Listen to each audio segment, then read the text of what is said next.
Hello and welcome to Nerdarchy. For nerds by nerds. I'm Nerdarchy Dave. Today I'm hanging out with this nerd. Hey, Nerdarchy Ted, how you doing this fine and lovely evening, sir? Good, good. We're just squabbling over whether it was time to start or not yet.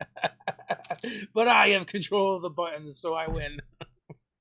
Yeah, I got no problems hitting the button, a Actually, minute or it's two this early. weird thing where my desktop just loses time, and it actually says 8:02, but I think it's actually even slower now. I don't even faster now. I uh, don't get it. I would my think my it's set by satellite, so my clock says 7:59, but whatever. yeah. Uh, We're, so we're sh- here. We're live. We're doing the thing. sure. So I hear tonight we're doing something about druids and paladins or something. Something like that. The one D&D playtest we got that the end of last week. It either came out like the day after we filmed or the day we filmed. I'm not sure which. But I noticed it Thursday, I think, Hmm. which is the day we filmed, and I'm not sure exactly when it came out, but I was like, oh, they dropped another playtest. I guess I should look at this and maybe talk about it. And And maybe talk about it. I mean, I don't know. There's not a whole lot that's shall I say encouraging about this yeah, particular this is by playtest. far has been my least favorite. And like with the other ones, like there was things I liked, there was things I didn't like. There was things that I thought were kind of interesting and cool things to explore. But with this one, I feel like it's just a lot less of everything. It's just like it just feels so blah and vanilla, with the druid. When I look at the druid, I feel like they've taken away from the concept of the druid and just be like, yes, other than a couple of things, it's all about the wild shape and it's all about making it as generic as possible. And Yeah, like the codifying of it all is actually like taking away from the flavor and the fun. Like it's so just does. I've heard like one of my internet friends, had put out a tweet the other day. They're like they've neutered the druid, and I don't know that it's less powerful per se, but it is so much more boring than it's ever been. If that makes sense, because it's like I don't know, folks. You can go. I think you can go and download the play test if you haven't already. I know it's over on D&D Beyond. I don't know if it's also on the Wizards of the It is Coast not. site. It is not. It's only on D&D Beyond They now. only do okay. So, but I mean, you can grab it for free or whatever, Yeah. and check it out. But so there's definitely some changes. Like you get to, they're really leaning hard into the wild shape, but not in any particular interesting way. And what I mean by that is you can get wild shape at first level now. You can turn into a small, medium, or large beast, sort of, and you kind of get. I guess it depends on how your games went, right? So now instead of having wild shapes, you have channel nature, and you get them all back on a long rest. You start with two, and it goes all the way up to four, and after a short rest, you get one back. It doesn't say there's a limit to getting them back, so it could just be that before you would get two, you always just ever got two, and then you could take a short rest and you would get them back. So if you're always getting one back on a short rest and you kind of have more throughout the day, eventually, so I feel like that's a wash. Like that's not particularly better or worse. Yeah, you max Um, out you max out at four, which you get at ninth. yeah. Well, Uh, in 5e you only ever get two, right. but you get them back at after a short rest. Now you get one of them back, but Mhm. like you don't turn into a specific animal anymore. It looks like whatever you want it to look like, an animal, a combination of animals. And there's three separate stat blocks, You start off with the land, then, at like 5th level or 7th level, I think maybe 7th level, you get the aquatic one you can access, and then at like 8th or ninth level, you get the one that can fly. Yeah, seventh you get access to Animal of the Sea, and ninth you get access to Animal of the Sky. Um, but I mean, like literally the breakdown of all of your class features Yeah. are, completely dedicated to your nature's your channel nature ability. At second level, you're going to get some alternate uses beyond wild shape. The ability to do like a healing blossom or to summon a familiar that only will last until you finish a long rest, which I absolutely hate. The weaker version of the familiar. Yeah, like okay, you got to use this ability that everybody else functions, but oh, it doesn't cost you a material component, so therefore, you can do it every day, but you still would have to expend that thing. So that's annoying. But then after that, it's all about fifth level, Might of the Land. You get new abilities with your wild shape. Seventh level, all about your wild shape. Ninth level, all about your wild shape. 11th Well, level, still about the wild shape. You I know, will say that the 5e druid breaks down the same. If you look at it, all their features really are basically wild shape. Um, it's just that what they've done here to me feels less interesting. Like part of the fun of playing a druid, I've played a few, hmm is like picking the animal and having the choice matter, hmm right? And even like with 5e, the talent of 5e, they seem to be making your choices mean less and less. And sixth edition, they want to lean into that whole cloth. Um, Chris, yes, I did see the comment about making it easier to program VTTs online, but that being said, I mean, it's still pretty easy to pull up the extras in D&D Beyond the way it is now and use them. And if when I play D&D on Roll20, I use the D&D Beyond character sheet with the I think it's Beyond 20 API. So I I feel like it might be part of it, but it seems kind of weak because you can already kind of use your the stats and everything and bring up everything you need, and it's not a big deal now. So I don't know. It's like if that's what they're doing, they're like kind of fixing a problem that doesn't really exist. Yeah. So I just felt the generifying it, just made it so much more boring. And you know, I have to agree with you. When you play a druid, you want to turn into that animal and be able to get access to those kind of abilities. Like, all right, can I turn into a giant scorpion so that I can poison somebody? Can I turn into a wolf and fight alongside my wolf companions so that I can, get pack tactics and the ability to And trip? knock people down Yeah, and yeah. All of that stuff, really can and should matter. And these generic abilities make that so it's like, nope, you don't get any of those things. Um, it's crazy when you look at what you do get.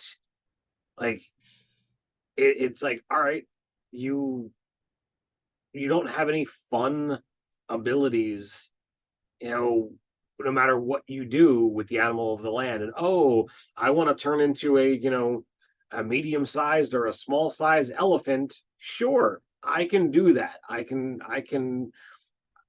use my animal of the land and I'm essentially a baby elephant. Yay. But it's exactly the same as when I turn into a wolf. It's exactly the same as when I turn into, a dog or a cat. It's the exact same stat block. And that makes it so boring. Where like the druid used to be like, all right, well, let me find a handful of things that my character would know of that has me set for several different types of problems, and that was awesome. That was one class feature that could do those things, and they're like, nope, can't have you thinking outside the box anymore. yeah. Well, in Tasha's they introduced it with the ranger and and they're fixed to the animal companion, which Mm-hmm. like I'm still playing Beastmaster Rangers using the animals from the books.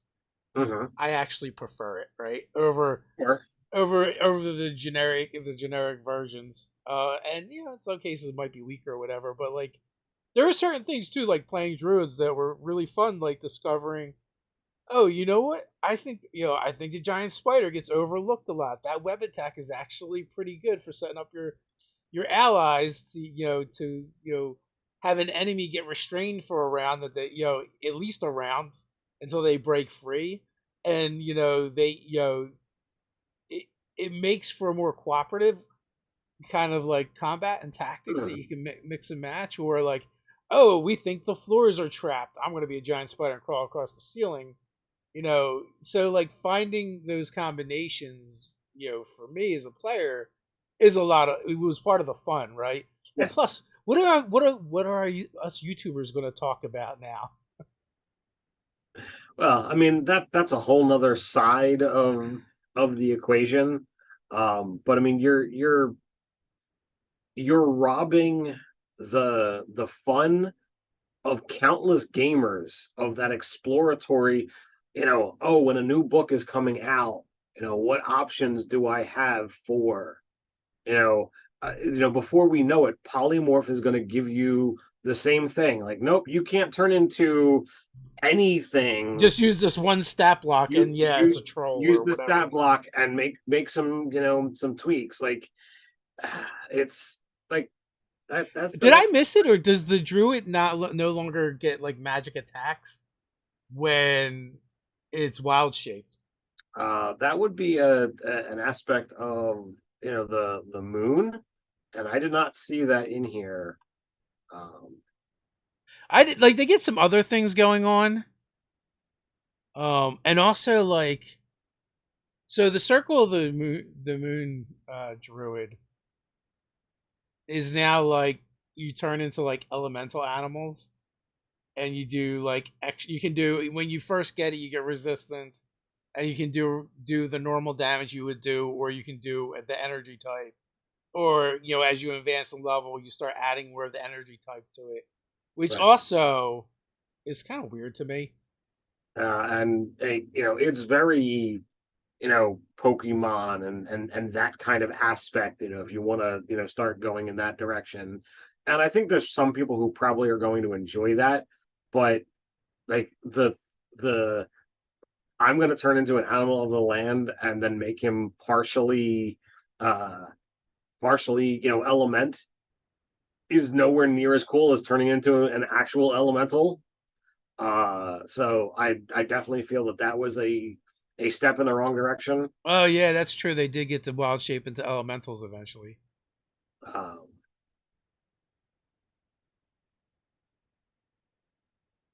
so I'm Oh, trying to, like, talk and scroll through abilities, but I don't see anything in here that says, when you're wild shape, your attacks count as magical. I don't think I saw it either. I like I said, I had read it.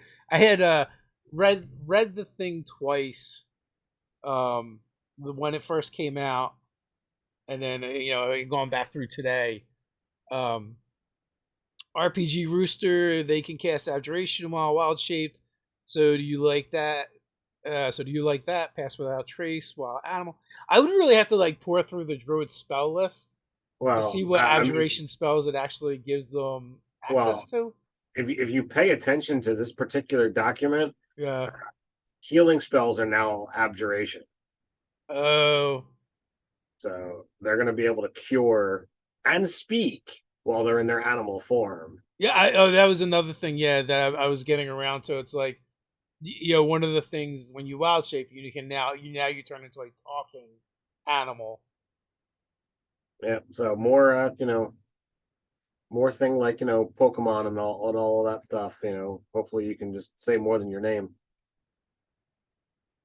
Fraginator, I believe they can't cast any spells with material components. Yeah, that is part of it as well. They So can't anything that has a consumable material cost. They can't cast. yeah, But if it's something that doesn't actually use the item, and they technically have it on their person, they can still cast it. like I mostly like the druid the way it is in 5e. Mm-hmm. With the only addendum to that is like, oh, I would like a beast companion style subclass. Right. But the druid class itself is solid. They did pull back on the one thing that we mentioned as being a problem in the other playtests, as well as a bunch of the unearthed arcana they've released and things they've done with 5e, and that's with going with the proficiency bonus for number of times per day for any ability. It's Mhm. like you take one enough levels to get whatever ability you're looking for, Right. and you can continue to get more uses of it, Right. because it was tied to proficiency bonus and not the character class. Right. Which, So I mean, is kind of a minor thing. Like most of the changes I saw in 5e, generally when they did that, the ability got a little bit weaker, but ultimately we get more uses. It seemed right. like. hmm So I So, mean, it's interesting to to read the little sidebars, if you will, where they talk about why they're making some of the changes, but like some of the things that like I want to know, I'm like that's the sidebars I want to read. yeah. Like the design note about use of channel divinity or channel nature, is exactly that. They're talking about the proficiency bonus versus x number of times a day, and they're like, yeah, well, right now, like clerics can do it via proficiency bonus, and we're getting rid of that. So it's like, okay, well, it is what it is. But we will address multi-classing issues in other classes when we revisit them. So Um, the only thing that's new for the druid that isn't just kind of like a rehash or just an alteration of what already exists is the nature's aid, but that also uses your channel nature. mhm. But you don't get many of them to begin with, unless you have a lot of short rests coming your way. And you get to do this healing blossom thing, which is basically just gives you d4s to throw out there and disperse amongst a number of creatures that you want in a certain area. Which, I mean, eventually you get upgraded because when you wild shape, you automatically get to do one of them. I don't know Yes. if that was the Circle of the Moon or if that was just a No, regular. that's your 15th level druid ability, which hopefully by the time you're 15th level, um, you've got the capacity to have your wisdom maxed out, so you're going to give out a whopping 5d4 hit points divided as you choose whenever you wild shape.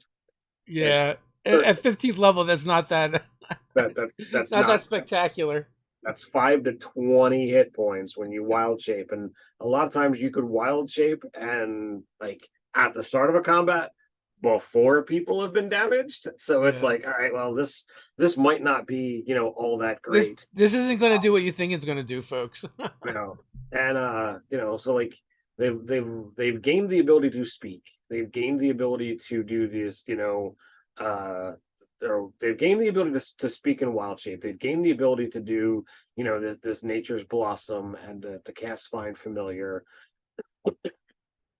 They've lost the ability to turn into elementals, they've lost the ability to to actually be able to to be counted as magic when they're wild shape.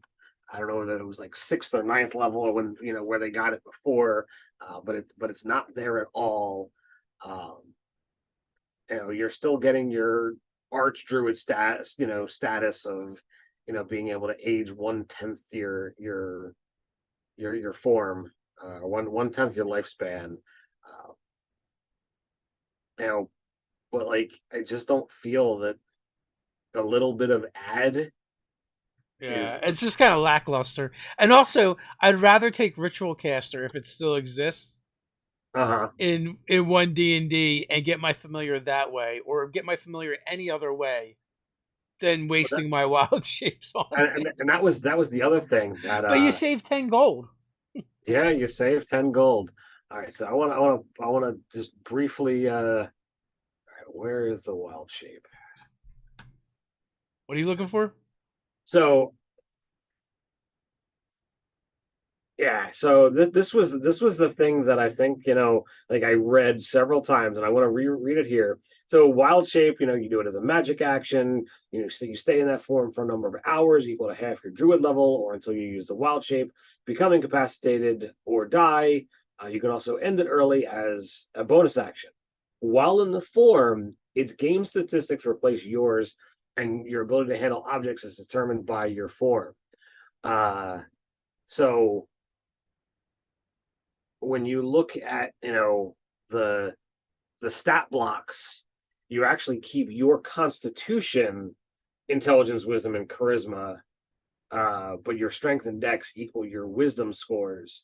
So like your wild shaped animal has the capacity to be a little bit better than it was before.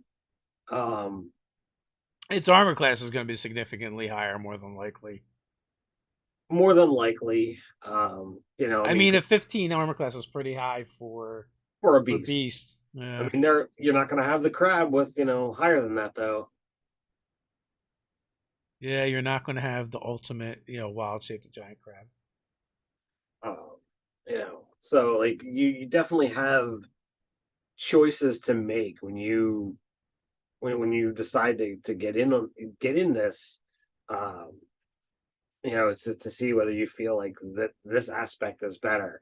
Because like when I read through that, I was initially a little worried because I'm like, wait a second, I don't retain my mental stats.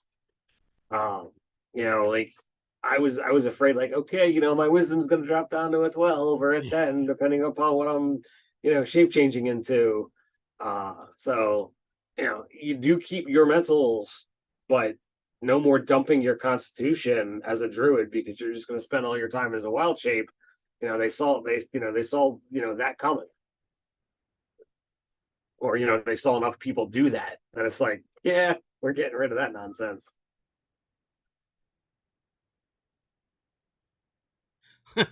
There can only be one superpower crab. Team Sheldon. Team Sheldon. Well, I mean, Sheldon is a warlock now, so Supposedly, and I still have my mini for the when I enlarge him. even though we don't play in any way, shape, or form, that you get to use it. I Hey, that's how much I care about those bastards. Damn it. So, and I think overall, like as far as the damaging shapes that you could possibly do, you've probably gone down some. Based on these. I don't know. I don't feel compelled to play a druid anymore. um, so hopefully they'll rewrite this one. You want to move on to paladin? Sure, we can move on. There's not even that much to really talk about. It's just like all the druid features have been replaced by these boring options here that are very vanilla. Correct. So paladin is for the most part very very similar to what it had before. There's a handful of additions. They now always have the ability to have a faithful steed, and obviously faithful steed is being changed because there's a big surprise. There's a faithful steed block that Yeah. you can make your selections for of is it Fey, is it Fiend, is it Celestial, and at least those choices come with Are interesting meaningful. you know um I mean, with the druid, like the sea and the air do mean something because like you gain a swim speed or a fly speed and then some other abilities. But when you select that fly speed, instead of doing a die 8 damage on your attacks, it's a die 4. So like you're stepping down just to be able to have that fly speed. Um, Oh yeah, someone just pointed out something I didn't even realize. that Divine Smite. It just keeps unwrapping itself. Divine Smite, I believe you can use with a ranged weapon now. It doesn't call out a melee weapon, does it? It just says when you strike a target, you can channel divine energy to smite it immediately after you hit a target with an attack roll using a weapon or an unarmed strike. You can expend one spell slot to deal radiant damage to the target. The damage is 2d8 for a first level spell, 1d8 for each slot above. Yeah. I was so stuck on the fact that they added in the unarmed strike that I completely missed the fact that you now can smite with your longbow from 600 feet away. Yeah, but in conjunction with that, you can use Divine Smite no more than once during a turn, and you can't do it on the same turn that you cast a spell, which And means what we've seen in our games, we've seen the paladin bonus action cast the smite spell, mhm, then attack and hit with that smite spell, and smite on top of it, and then attack again and smite again. yes, which is like three expended spell slots in a single turn, Yes. which for whatever reason, that's a no bueno for them, and I don't see the problem with it.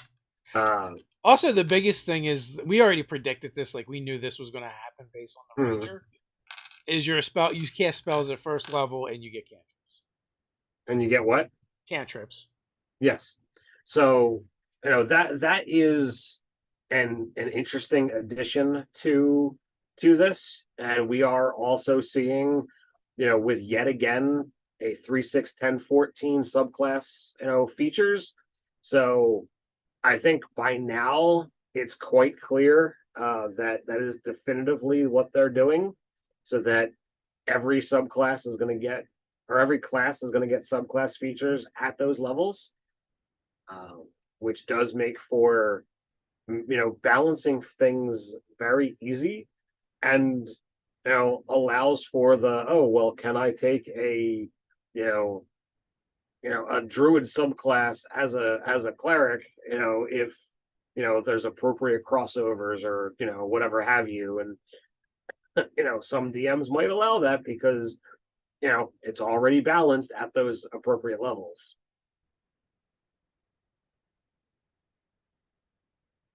So, also now your channel divinity, you start off with like the default paladin channel divinity is just divine sense, Yes. which I mean, how does the paladin not have turn undead? Like it's kind of been in the game since the very beginning. Paladins turn undead. Well, I think clerics turn undead. Paladins do too. Paladins can, but like I don't feel it's necessary. I completely washed over that. I didn't Yeah, really pay attention because it wasn't something that when I've played paladins, and I've played like 2 or 3 or 4 maybe yeah. in fifth edition. I don't know if I've ever turned undead as a paladin. Well, Um, how often do you use your channel divinities? I feel like they get overlooked a lot. as a cleric, I definitely have used them. Um, I feel as a paladin, I don't use them as often. Um, because a paladin is just so laden with abilities that Yeah, it's very easy to just be like, oh yeah, I have that. yeah. I mean, and also like a lot of times the things that the paladin can do are better than the channel divinities anyway. Hmm. Like so, like the devotion, they're gonna get one of their they're gonna get one of the abilities that they got before, and that's basically, you get to turn your weapon into a lightsaber. Which I certainly thought was a pretty cool thing. Um, trying to scroll to the right. Sacred weapon. Uh, being able to gain your charisma modifiers to attack. It sheds bright light. So it's pretty cool. I mean, it's not doing um, like you can change it to its damage type becomes entirely radiant if you want. So like that part is fun. So I mean, even if you don't have a magic weapon, now you can just be like, all right, well, screw it, I'm hitting you with radiant damage. I will say they did add in um one ability that I thought was pretty cool, and that's the Abjure Foes ability Okay. that they get. I mean, you don't get it until ninth level, uh, but use the magic action, expend one use of your channel divinity to overwhelm foes with divine awe. As you present your holy symbol or weapon, you can target a number of creatures equal to your charisma modifier. can see within 60 feet of yourself. The target must make a wisdom saving throw. On a failed save, the target has the dazed and frightened condition for 1 minute until it takes any damage. On a successful save, target has the dazed condition. So I think it's kind of cool that they're dazed and frightened, and even if they pass, they still get one of them. And the dazed condition is not bad at all. It limits them to basically just taking one action, no bonus actions, no reactions. Right. So it's definitely a nice debuff. I mean, you could just walk on a room like, bam, I'm awesome. I mean, it's kind of what you're doing, like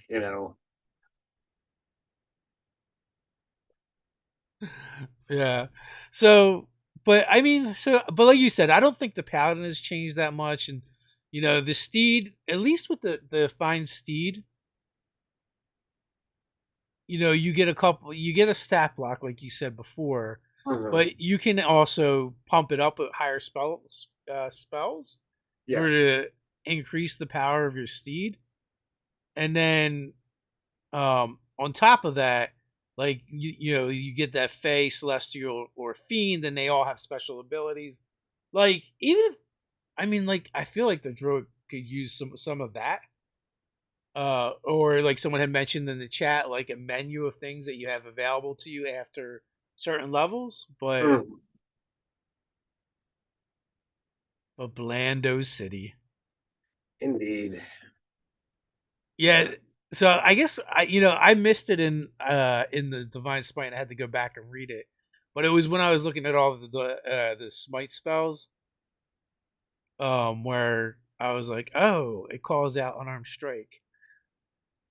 So we also get I think we also get a otherworldly familiar stat block as well. Yes, there is, and it's for when you cast, find familiar, you're not getting a thing. But what that means is you technically can cast this as a higher level spell and get a slightly buffed familiar.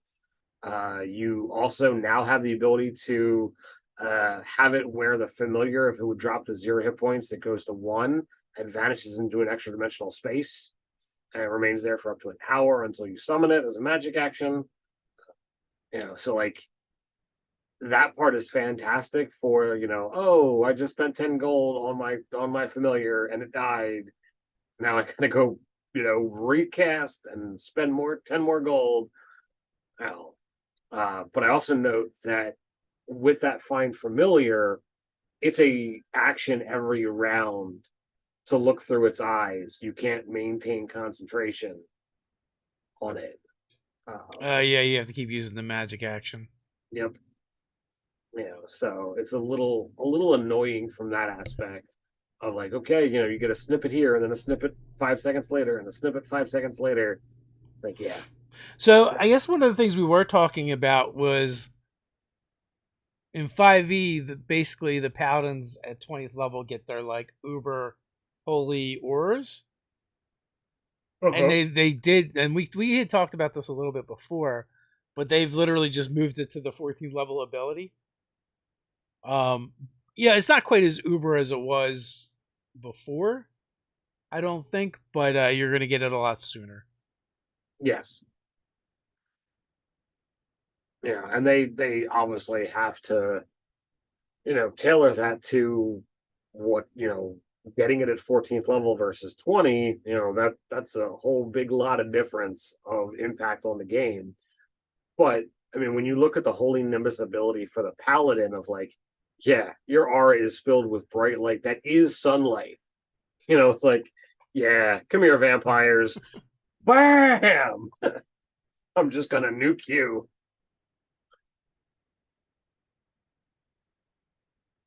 So I haven't read this part yet, but they're saying in the chat that you can't crit with your smites anymore, which we know they changed that with the sneak attack from Brown.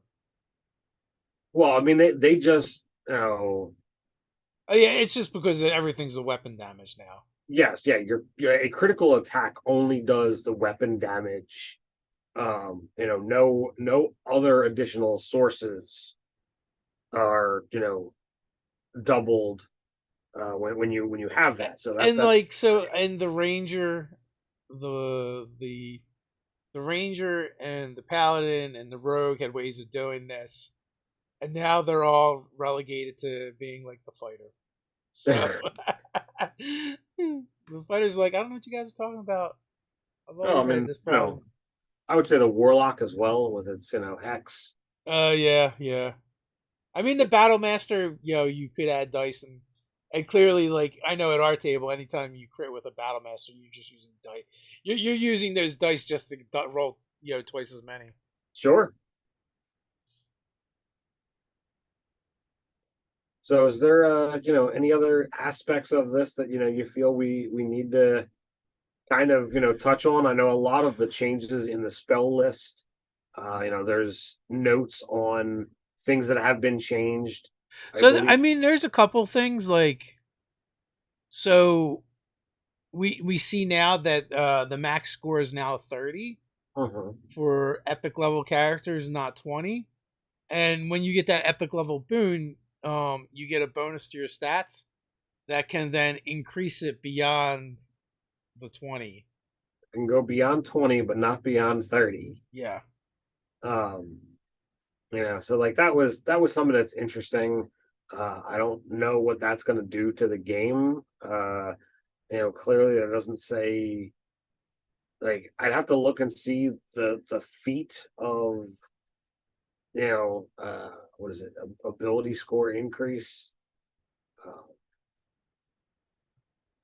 that Well, was. so I mean, you only have access to this epic boons and feats at 20th level and Mhm. beyond. So it's not like you're going to push past 20 prior to that.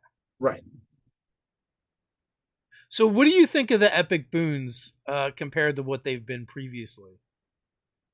I mean, like it's not fantastic. Like, you've got the one that's true sight, and you've got the one that is just another stat bump. um Well, no, they're all stat bumps. Like they all have stat bumps built into them. well, there's like you're either getting a +2 or you're getting a +1 on another ability. um Did I read it wrong? Because I read it as when you get the epic boon, you get both. no, there was You shit, get there was 20th level epic boon. You gain the following benefits. So you actually get both. You get the increase by 2, and then you get the pick one of the feats as well. let's see here. You gain the following benefits. Oh, okay, all right, so you get an ability score increase and you get an epic boon feat, and each of the epic boons then has um you can increase, like, if you get the epic boon of spell recall, which that one I actually really like. Now I don't know how often you're casting first or fourth level spells as a 20th level character, but you roll a d4, and if the number you roll equals the slot's level, it's not expended. I think that's pretty cool. Yeah, that's kind of a cool mechanic. You might be throwing fireballs and cone cold's higher than that. Going to But cool spot. what's uh, that? Yeah. but True Sight, I don't like. I like the ability of True Sight, uh, but I just don't think it's going to be completely apropos to most games. Like, Well, if a player says that they're taking True Sight or they're going to use True Sight, it's going to greatly change the game, and I'm going to do stuff. And I've talked about this on previous videos about, like, sure, I'm going to add layers to the world, and you know people that you thought were just regular people aren't going to be, just because it'll be a lot more fun to have see the world that is possibly out there. Dragons walking around, schmoozing with regular people, and it's like, oh my god. I think True Slate is actually slightly better. What I do you think it mean? got a bump. I'm looking for it now because it's like, yeah. So you can see in darkness and magical darkness as if it was normal. Invisible things are visible to you. You see through illusions. You can see through transformations and into the ethereal plane. I don't know if it helped you see in the dark before, I'm not sure. or through magical darkness, but I mean, to me, I think that's actually a pretty good one. I think they're moving in the right direction anyway. Sure. I mean, it's got to really be like, damn, I made it to 20th level. I want something good. Yeah. Also, Epic Rooster brings up a good point, or RPG Rooster brings up a good point. I'm like, who's going to playtest the epic level characters? So why so much epic content before we have all the classes? Yeah, I mean that's pretty true too. But I think the reason why is because it's the capstone ability now. So they're trying to flesh that out and decide whether or not it's a good capstone ability, or what they need to do with it. I would say that's why, because it's part of it's the 20th level ability for the core class. So one of the things that I saw too was like, and a lot of the actions have set DCs to them now, like the hide action, where now it's like, well, what's your high stealth versus their perception? Now it's like you have to hit a DC 15 to be hidden, and then you compare what your number is to their perception. Huh. And I I didn't think see that. I think like the influence is like that too. It just starts at a DC 15. I did like with the influence action, if they're friendly already, you just roll with advantage. If they're hostile, it's disadvantage. And if they're neutral, then it's just a flat roll. But even like a 15, like no matter what level you are, no matter the circumstances, it seems a bit Wow. brutal. Like low levels. It just seems wonky to me. Yeah, and then it's gonna be like a nothing. I guess now, although it does codify it's which I'm sure some people like, but now because the way it works now, if you want to influence someone, more than likely DM's gonna be like, give me a perception or give me a persuasion check or give me a deception or give me an intimidate, and then the DM will try to just kind of pick and decide whether that was good enough or not. I mean, obviously, if it's like insight or something, you're going to roll against their insight. Right. Um, So the current version of True Sight, a monster with True Sight can, out to a specific range, see in normal and magical darkness, see invisible creatures and objects, automatically detect visual illusions, and succeed on saving throws against them, and perceive original form of a shape changer or a creature that is transformed by magic. Furthermore, the monster can see into the ethereal plane within the same range. so it's the same. So It's the same, but I also still think True Sight is still pretty good. True Sight is awesome so long as you're playing a game where the DM is going to showcase how awesome an ability you have. But I've heard tale of people using True Sight, Yeah. and it's like, oh, you spot the invisible creature, or you find the magic, hidden doorway. Like, come on, show how much the world is like wrapped up in all of these layers, and you've got these epic creatures that are just trying to hide out in normal society. Like that's just that's awesome. But if you don't do that stuff, then it's a wasted opportunity. RPG Rooster, I think they're just trying to ruin one of my favorite memes. Because RPG Rooster says you can't hide poorly. Well, and one of my favorite memes is showing the stealth check versus the perception check, and they're both total ass. But the perception check is just a little lower. So we have kind of gone past our halfway point where we normally kind of get into some admin stuff. We did. So I'm gonna just kind of briefly pause and say, hey, our weekly live chats like this are powered by our friends over at Easy Roller Dice. So you certainly should go and check them out, get access to some awesome dice at some great prices using the coupon code that hopefully is down in the description below. As well as if you're interested, there is still time to get in with some D&D in a castle with either Dave or myself.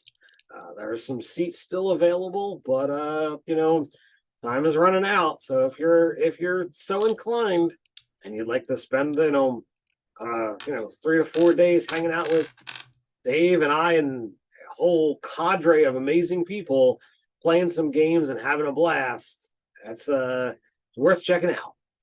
Yeah, and also we've updated our quick start rules for Zoo Mafia, so you can go download those for free as well. Over on the website, we have them up in the store as a free product, so you can check that out. And currently, I just have the newsletter that you can sign up for it, but I will switch that out so you guys can go grab your free copy of Zoo Mafia and let us know what you think of it. We've been having fun playing it. Yeah, it's an absolute blast. I'm running my version of Zoo Mafia as an ongoing campaign here on the channel Tuesday nights. Come on back and check out the game as we're in not Big City Zoo USA but Central City Zoo, and we're having a grand old time. No one's died yet.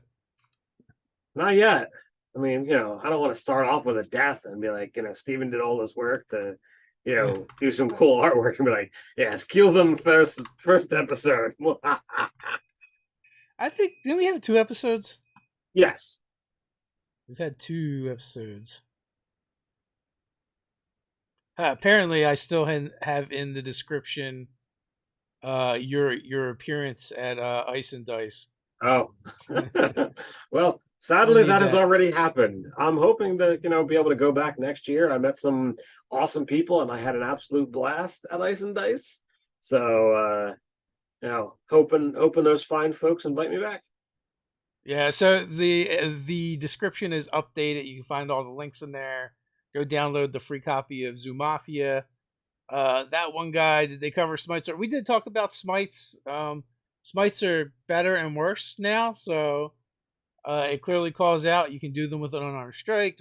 We've decided you can do them with ranged weapons, but you're only doing one around, and you cannot stack Smite spells with Divine Smite anymore. So they really, really don't want paladins to hurt people.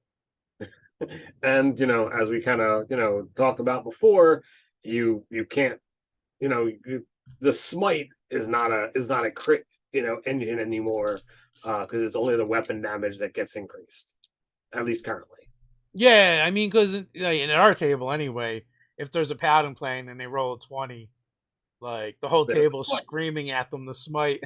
Smite, smite, smite, smite. Because that's what heroes do. All right. Because that's what heroes do. Yeah. So, is there anything else that you want to discuss with this UA or this playtest? So, man, I don't know. I don't know how I feel about 1D&D. Like, it's all over the place. There's a design note on weapon changes. Upcoming article on warrior classes will introduce new weapon options. These options will differentiate your weapons from each other more clearly. For example, a short sword simple and a scimitar martial will have different roles to play in the game. Right now I thought they had a role. If you could use fight with 2 scimitars and be like Dritz Duerden. That was the purpose of the scimitar in 5e, as far as I could tell. Yep. Drow Ranger with 2 scimitars. That's what you need to have happen. Yeah, so we're kind of in a wait and see. There's been some changes with the conditions. Yeah. A little bit. Now, also spare the dying too, right? Got upgraded. Yep, it gives you a hit point back. It doesn't bring you, I don't think it makes you conscious, but it gives you a hit dying point. Is now a condition. So spare the dying only affects creatures who have the dying condition, and it restores them to 1 hit point, as opposed to just stabilizing them, and in 1d4 hours they wake up. So like I felt that was an interesting aspect. I don't know why the need to codify dying as a condition, but it does kind of fit the nature of what those conditions are. It's like, oh, well, I need to trigger this because I'm dying. they've made it easier to move through your allies. Yes, I feel like most people just did it anyway, so maybe that's why. that's entirely possible. So, Rod Priester, when you play online stream, what program do you use? Dude, we are so friggin' boring and lame. We just use Zoom and roll dice. Yeah, I mean, some people that I play with, like they roll dice on D&D Beyond. Yeah. Um, and I don't have a problem if anybody wants to use real dice or digital dice.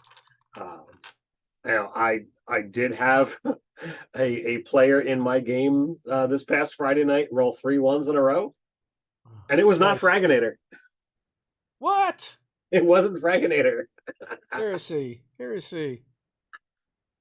So you know, it was digital dice man. Carlos had a bit of bad luck for a while. Oh, he gets some shitty rolls too. Yeah, but I mean, he's not the legendary status of like you, No. Frag, and Will. Yeah. Yeah, honestly, like, so VTTs to me just seem like a lot more work for for the game, and also like we're not nearly as tactical as we probably used to be. Sure. Um, in your games, we tend to use more terrain and put more stuff on the table. But It, that's because like we're like in house where the stuff is there and it's a lot easier. Like even on a whim, I mean, I was pretty happy with how quickly I was able to get stuff out for the game. This weekend for Vegas's game. It's like, oh, you need this? Boom, here you go. But like with VTTs, like I feel like, all right, I think it takes a lot more work to prepare a map than it does to just quickly draw the outline of the cave we're on, um, or to set up things that might be readily available. I mean, I think it just depends too, like because I've seen some DMs that play that way, Mhm. and they're very good at like pulling stuff up fast. And it just I think it just has to do with them like having like a library of things that they use and Mhm. like knowing where they are and how to get to them and utilizing search features quickly. Well, I mean, as with all of it, it's going to come down to familiarity with the program, and if you are if you're someone that uses that kind of stuff more often, then yeah, you're going to develop that kind of rapid fire gaming through, whether you're talking about in person or whether you're talking about on a program. um so I don't know. So I also found like the search action is a little weird to me because I think that it feels like it's replacing investigate, except for like when you look at the list of things that they list, Mhm. they're not really they're not really things you would generally use except for maybe the concealed creature or object, more so the object and creature. um you would use others score or other skills for that, and this is the search is all based off of wisdom now instead of intelligence, like you would use for investigate, Mhm. unless they're going to change the nature of how investigate works. So I don't know. They added the knockout condition, and basically you can just knock people out. And it doesn't like here. It doesn't have any limitations, right? As it is now, you can always choose to knock someone out and do non-lethal damage if you're using a melee weapon. But here it doesn't really say. So, Right. oh no, it does say. My bad. It's the same.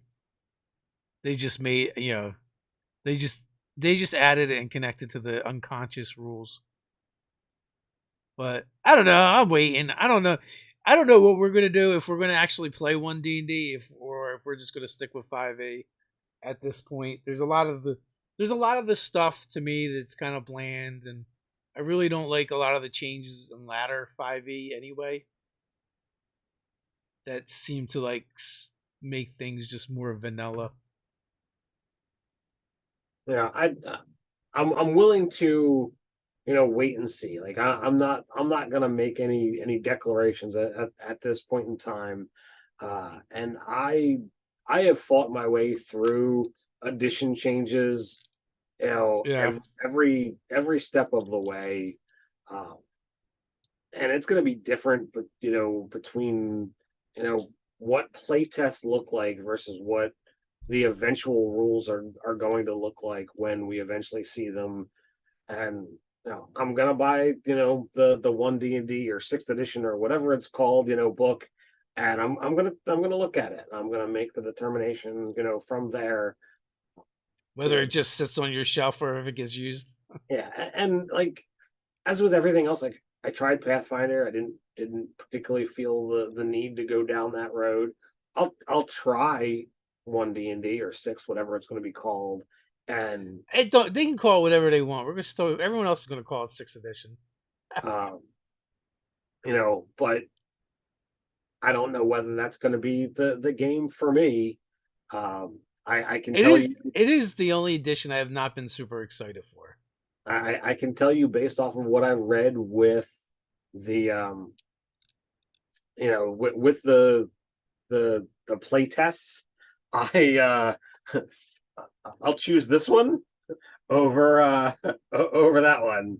Um, yeah, we play Shadow of the Demon Lord with one of our groups, or we are currently playing, I should say, and I'm having an absolute blast with it.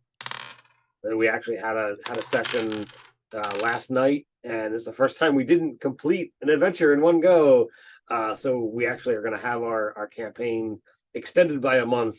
Yeah. Uh, so I'm actually excited that I get another month of playing of this great game. I mean, I think we could have considered like getting to the dungeon as completing an adventure. I don't know. But also we're getting close to the end. We're eighth level, so we only have two more levels to go. Right. So it would be two more sessions, but we're gonna have three. Mwahaha. Yeah, yeah. Maybe. Yeah, so Shadow of the Demon Lord there's only 11 levels, but you start at 0. So you finish at 10th. So it's a little bit different, but I kind of like the design in the sense it's like you're going to play and get to the end of this campaign and be done and and maybe start a new one. Yeah, there's. I wonder if they have or have plans to do an expansion to take it, beyond the 10 levels. I mean, I haven't seen anything that says like I'm not like religiously searching it or any of that kind of stuff. Um, I mean, we've got Shadow of the Weird Wizard, which is going to be a little bit more regular fantasy as opposed to the horror that Shadow of the Demon Lord is designed to Well, be. Shadow of the Demon Lord's kind of like grim dark, and um, the new one coming out is going to be more high fantasy. Right. Uh, but I'm eager to see what that looks like. Uh, and I I don't know. Whenever I get into a conversation, like I like the flow and the feel of how you build Shadow. Uh, The you get a race and a novice class and it's a uh good progression for starting a new game. If you guys haven't checked it, we have a video on the channel somewhere. If you do a channel search on Shadow of the Demon Lord, we kind of do like an overview. But it's a fun game that if especially for new players, if you start at the very beginning, it really eases you into your character and playing the game, and and it adds choices slowly over time. and you have the ability to either have the game influence what choices you're going to make for your character classes, um, or just be like, nope, I'm going to pick the things that I've already decided I'm going to do. So it's a lot of fun. Yeah. So also, I mean, your character's a little more squishy than like a D&D campaign. We've Yes, had 3 deaths in, I don't know, we played eight 8 sessions eight sessions, or 9. nine, yeah, nine. I guess it's 9. That 0 level always throws me off.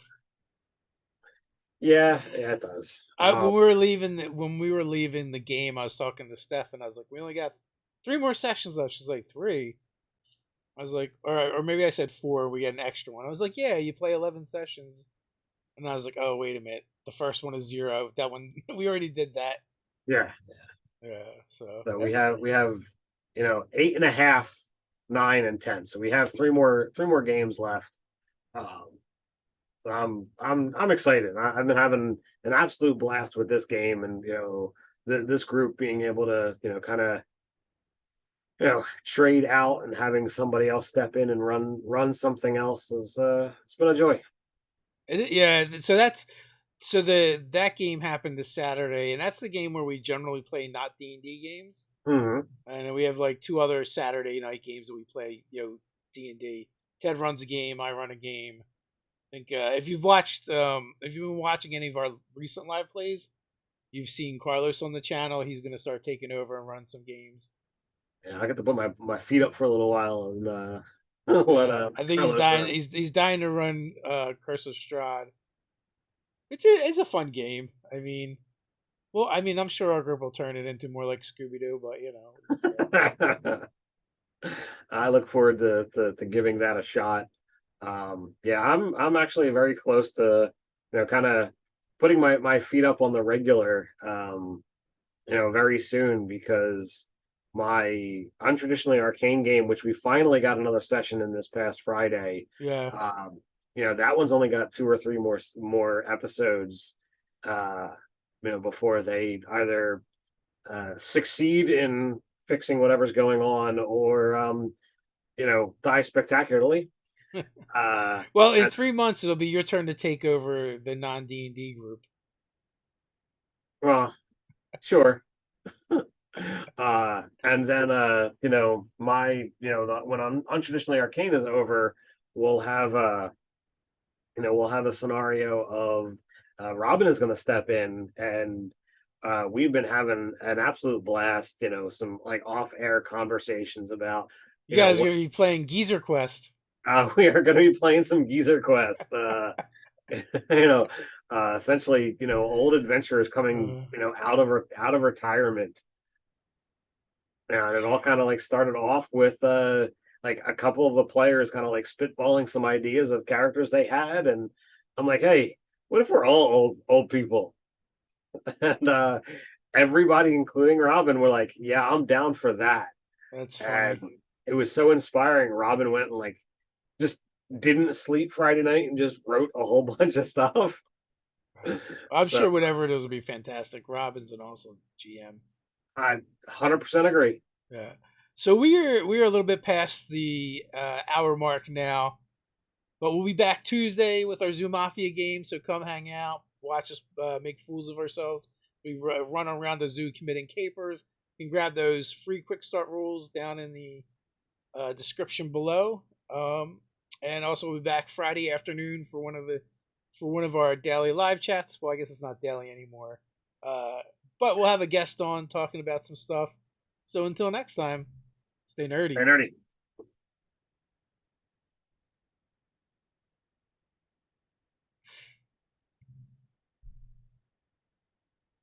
As soon as we